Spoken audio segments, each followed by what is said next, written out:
एक बड़े समुद्री किनारे के पास एक छोटा सा गांव था। इस गांव में रवि नाम का एक मछुआरा रहता था। रवि बहुत ही संतोषी व्यक्ति था। वो रोज सुबह जाता, जितनी मछली जरूरी होती उतनी पकड़ता और बाजार में बेचकर वापस आ जाता। बचे हुए समय में वो अपनी पत्नी और बच्चों के साथ खेलता, गाता और आराम करता था। उसी शहर में सेठ धनपाल नाम का एक बहुत घमंडी और अमीर व्यापारी रहता था। धनपाल के पास बहुत बड़ी नावों का बेड़ा था और वो दुनिया के कोने कोने में व्यापार करता था, लेकिन वो हमेशा चिंतित और अशांत रहता था।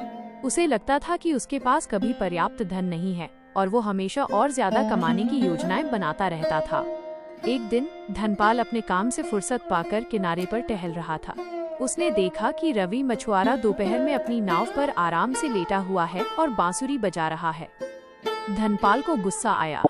वो रवि के पास गया और कड़े स्वर में बोला, अरे मूर्ख, तुम यहाँ आराम क्यों कर रहे हो?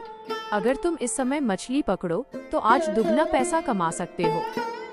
रवि ने मुस्कुराते हुए कहा, सेठ जी, मुझे जितना चाहिए था मैंने सुबह कमा लिया, अब मुझे और क्या चाहिए?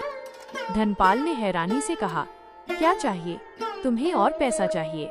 सोचो, अगर तुम रोज दुगनी मछली पकड़ो तो एक साल में ढेर सारा पैसा जमा कर लोगे। रवि ने पूछा, फिर क्या होगा? धनपाल ने उत्साहित होकर कहा, फिर तुम एक बड़ी नाव खरीदोगे, फिर तुम और भी ज्यादा मछली पकड़ सकोगे और कुछ ही सालों में तुम मेरी तरह नावों का बेड़ा बना लोगे। रवि ने फिर पूछा, उसके बाद क्या होगा सेठ जी? धनपाल ने आंखें चमकाते हुए कहा, उसके बाद तुम सबसे अमीर व्यापारी बन जाओगे। तुम्हें काम करने की जरूरत नहीं होगी, तुम आराम से बैठकर जिंदगी जी सकते हो। रवि हंस पड़ा और बोला, सेठ जी, मैं अभी भी तो वही कर रहा हूँ। मैं अभी भी आराम से बैठकर अपनी बांसुरी बजा रहा हूँ और अपने परिवार के साथ खुश हूँ। इतने सालों की भाग दौड़ और चिंता मैंने पहले ही छोड़ दी। धनपाल चुप हो गया। उसे अचानक एहसास हुआ कि जिस शांति और खुशी को पाने के लिए वो पूरी जिंदगी भाग रहा था, वो इस गरीब मछुआरे के पास पहले से ही मौजूद थी। धनपाल ने पहली बार संतोष का सही अर्थ समझा। कहानी की सीख, मॉरल ऑफ द स्टोरी। जरूरतों को पूरा करने के बाद संतुष्ट रहना ही सबसे बड़ा धन है। शांति और खुशी दौलत से नहीं, बल्कि संतोष से मिलती है।